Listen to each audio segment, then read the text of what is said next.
I'm Sham, urban camping here at a construction site.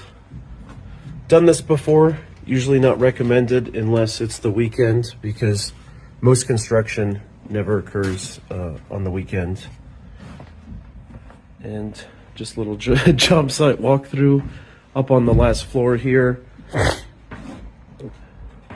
Enclosed windows, so that helps keep the heat in. Also the top floor in terms of like heat rising also helps. Wood floor definitely beats concrete.